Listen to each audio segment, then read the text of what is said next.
અસ્મિતા વિશેષમાં આપનું ફરી સ્વાગત છે। મૂળ ખેડૂત અને પશુપાલક ગણાતા પાટીદારો ગુજરાતમાં કઈ રીતે આવ્યા અને ધીમે ધીમે કઈ રીતે તેમનો પ્રભાવ વધતો ગયો, કઈ રીતે પાટીદારો સફળ થયા અને દેશ દેશાવરમાં સફળતા મેળવી, આવો જોઈએ પાટીદારોનો ડીએનએ।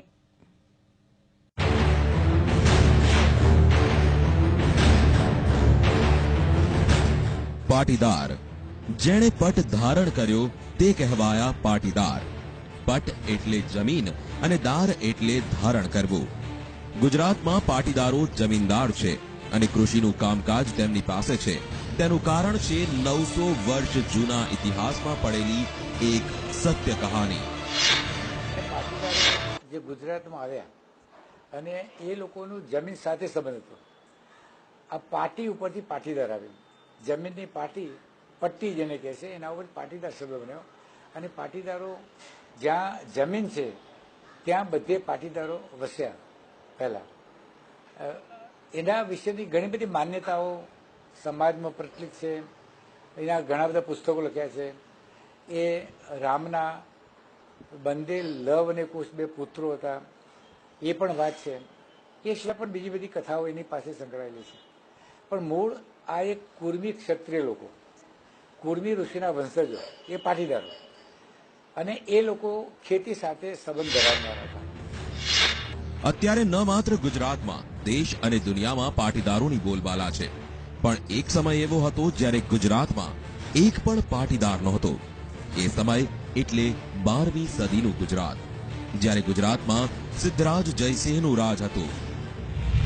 સિદ્ધરાજ જયસિંહે કૃષિને સમૃદ્ધ કરવા પંજાબના ગંગા જમુના વચ્ચે આવેલા ફળદ્રુપ વિસ્તાર દ્વાબમાં વસતા 1800 પરિવારોને ખેડા લાવીને વસાવ્યા। એ વખતે પંજાબમાં ખેતી સફળ હતી અને કણબીઓ ખેતી તેમજ પશુપાલનમાં કુશળ ગણાતા। ખેડા અને તેની આસપાસનો પ્રદેશ ત્યારે જંગલ સ્વરૂપમાં હતો અને જંગલ કાપીને સિદ્ધરાજ જયસિંહે ખેતી અને પશુપાલનના ઉદ્દેશથી કણબીઓને પંજાબથી લાવીને અહીં વસાવ્યા। તેમને પ્રોત્સાહન આપવા નરવા યોજના અમલી બનાવી। નરવા એટલે કાયમી જમાબંધી વાળી જમીન। ખેડા પ્રદેશની જંગલની જમીન પંજાબથી લાવેલા કણબીઓને ખેતી કરવા આપીને નરવા યોજનાને લીધે જમીન એક પેઢીથી બીજી પેઢીને મળતી હતી, પણ તેના ભાગ નહોતા પાડવામાં આવતા। કુટુંબના જે મોભી હોય તેમના પાસે જ આખી જમીનનો અધિકાર રહેતો। પંજાબ અને હરિયાણાથી જે જાટ આવીને વસ્યા અને અહીંયા જેમને જમીનના પટ્ટા મળ્યા એ કણબી પાટીદાર કહેવાયા અને એ કણબી પાટીદારમાંથી પછી ગામ પટેલ કહેવાય, એટલે એમની પટેલ અટક થઈ। ગુજરાતમાં જે પાટીદારો આવીને વસ્યા છે તેમાં લેવા, કડવા, આંજણા અને કચ્છી એમ 4 મુખ્ય છે। પછી નાના નાના બીજા મતિયા વગેરે પ્રકારો છે, પણ એમાં ખાસ કરીને ખેડાના પાટીદારો સિંચાઈને કારણે પહેલેથી આગળ એ આવ્યા પંજાબ તરફથી આ બાજુ અને સમગ્ર ગુજરાતમાં ફેલાઈ ગયા। અને એ વખતના રાજા મહારાજાઓ પણ પાટીદારોને વધારે માન મોભો આપતા, કારણ કે એ લોકો જમીન ખેડીને ઉત્પાદન કરતા હતા અને મહેસૂલ સરકારને વધારે આપતા હતા, એટલે પાટીદારો બધાઓને પ્રિય હતા। અને એક આ એવી એક જ્ઞાતિ છે કે ખૂબ મહેનતુ અને ખૂબ પ્રમાણિક, નિષ્ઠા એના રગે રગમાં, કોઈને છેતરવાની કદી ભાવના જ નહીં, લેવાની વૃત્તિ જ નહીં, એ સતત કોઈને આપવામાં જ માને અને આપીને ખુશ થનારી આ એક જ્ઞાતિ। વર્ષ 1460 થી 1511 વચ્ચેનો સમયગાળો।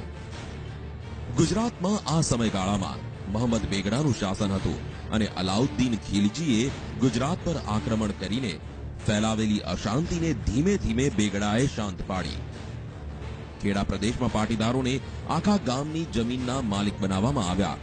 આખા ગામની જમીન એક જ વ્યક્તિને આપવા પાછળ મોહમ્મદ બેગડાનું કારણ હતું કે તેને નજરાણું મળતું રહે અને ગામનું શાસન પણ પાટીદારના હાથ નીચે ચાલતું રહે।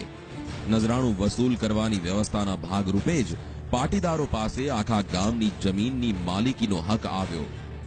આ વ્યવસ્થા જળવાઈ રહે તે માટે ગામના પાટીદારને પોલીસ રાખવાના કેટલાક અધિકાર આપવામાં આવ્યા। ત્યારથી પોલીસ અને પોલીસ પટેલ શબ્દ પ્રચલિત થયો। પટેલ એટલે ગામના મુખી, જેનું કામ હતું મહેસૂલ ઉઘરાવવાનું। ચરોતર પ્રદેશમાંથી જ પાટીદારના સ્થાને પટેલ શબ્દ પણ પ્રયોજાવાની શરૂઆત થઈ। અને ધીમે ધીમે પટેલ શબ્દ મોભાદાર હોવાથી બીજી જ્ઞાતિઓ પણ પોતાની અટક પટેલ તરીકે રાખવા લાગી. નહીં તો હકીકતમાં પટેલ કોઈ જ્ઞાતિ નથી, એ એક પોસ્ટનું નામ છે. એક કારણ આ પણ છે કે ઉત્તર ગુજરાત અને મધ્ય ગુજરાતમાં પટેલ સરનેમ વધારે જોવા મળે છે, જ્યારે સૌરાષ્ટ્રમાં પટેલો હોવા છતાં તેમની સરનેમમાં પટેલ શબ્દ જોવા મળતો નથી. આમ પટેલ સમાજ પહેલા પટેલ સમાજથી નતું ઓળખાતા, પાટીદાર તરીકે ઓળખાતા. મારા સ્કૂલ લિવિંગ સર્ટિફિકેટ વર્ષોથી મારા પોતાના પર મેં પાટીદાર લખાય. અને પાટીદાર કોમ ગુજરાતની અંદર મોટી મોટી રજવાડાઓની જમીન ખેડતા હતા, એટલે જમીનો આપી એમાં પાટીદાર થઈ ગયા. ગુજરાતમાં પોલીસ કે પોલીસ પટેલનું ચલણ છેક 1961 સુધી ચાલતું રહ્યું. 1961માં ધ ગુજરાત પટેલ વતન અબોલિશ એક્ટ આવ્યો, જે એક્ટથી પટેલની ભૂમિકા નિભાવતા તમામ લોકો પાસેથી તેમના અધિકાર પરત લઈ લેવામાં આવ્યા. આ તો વાત થઈ પટેલના અધિકાર પરત લેવાના એક્ટની. પણ એ પહેલાની વાત કરીએ તો સરદાર વલ્લભભાઈ પટેલના પૂર્વજો પણ પંજાબથી આવ્યા હોવાનું મનાય છે. ચરોતર પ્રદેશમાં એ સમયે નડિયાદ, વાસો, કરમસદ, ભાદરણ, ધર્મજ અને સોજિત્રામાં પાટીદારો રહેતા હતા. આ પાટીદારો સૌથી ઊંચા ગણાતા હતા. મહી અને તાપી નદી વચ્ચેના ફળદ્રુપ વિસ્તારમાં તેઓ ખેતી કરતા હતા.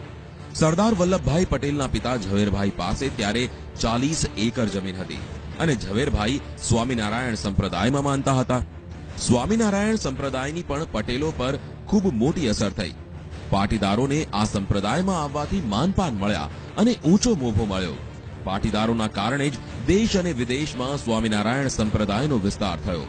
પ્રમુખ સ્વામી મહારાજ પણ પટેલ છે. તેમનું મૂળ નામ શાંતિલાલ પટેલ છે. પાટીદાર કોમ ખૂબ જ મહેનતુ છે. તેનું કારણ છે તેઓ પહેલેથી ખેતીકામ સાથે જોડાયેલા હોવાથી બીજા ધંધામાં પણ મહેનત કરે છે અને સફળતા આપોઆપ તેમને વરે છે. ગુજરાતના વિકાસમાં પણ પાટીદારોનું ખૂબ મોટું યોગદાન છે. ખેતીની રીતે જે દેશની ઇકોનોમી છે એમાં મહત્વનું એક અંગ એક પટેલ છે. કારણ કે જો ખેતીનું ઉત્પાદન આપણા દેશમાં ના હોય, કારણ કે આપણો દેશ ખેતી પ્રધાન દેશ છે, અને ખેતી પ્રધાન દેશમાં ખેતીને મહત્વ એ મુખ્ય અંગ છે અને એને કારણે ઇકોનોમી ટકી રહેતી હોય છે અને ઇકોનોમી પર બહુ મોટી અસર પડતી હોય છે. એને કારણે પટેલોએ જે ઇકોનોમીની દ્રષ્ટિએ જે એમનો હિસ્સો છે એ બહુ મોટા પ્રમાણમાં હિસ્સો છે અને કેટલીક જગ્યાએ ઊંચી પોસ્ટો ઉપર રહીને પણ એમને આ દેશની આર્થિક નીતિમાં અને આર્થિક નીતિ ઘડવામાં ખૂબ મહત્વનો ભાગ ભજવ્યો છે. તમે અમૂલ ડેરી જુઓ કે તમે કોટન કોઓપરેટિવ જુઓ કે તમે બીજા કોઈ પણ પ્રકારની સહકારી મંડળીઓ જુઓ, તો પરસ્પર સહકાર કરીને આગળ આવતા પાટીદારો તમને જોવા મળે. અને અમૂલનું મોડેલ એ તો એનું ઉત્તમ ઉદાહરણ છે. એટલે પરસ્પર યુદ્ધ કરવાને બદલે પરસ્પર મદદ કરીને આગળ કેમ આવવું તેવા સહકારના મૂલ્યો પાટીદારોમાં પહેલેથી જ હતા અને આ સહકારના મૂલ્ય એમને ખૂબ જ આગળ લાવ્યા છે. જેમ કે ધારો કે આફ્રિકામાં કમાણી કરવા માટે ગયા અને કમાણી કરીને એ પછી ધારો કે ઈદી અમીનનો જે સમય આવ્યો ત્યારે છે ને એમણે પાછા લંડન તરફ ભાગવું પડ્યું. યુરોપમાં પણ ખૂબ પ્રમાણમાં પટેલો છે, આફ્રિકામાં પણ ખૂબ પ્રમાણમાં પટેલો છે. ધારો કે કચ્છની વાત કરીએ તો કચ્છના પટેલો એ આફ્રિકામાં ખૂબ છે, આફ્રિકાના દેશોની અંદર. અમેરિકાની અંદર આપણને ચરોતરના પટેલો વધારે દેખાશે અથવા તો મહેસાણાના પટેલો.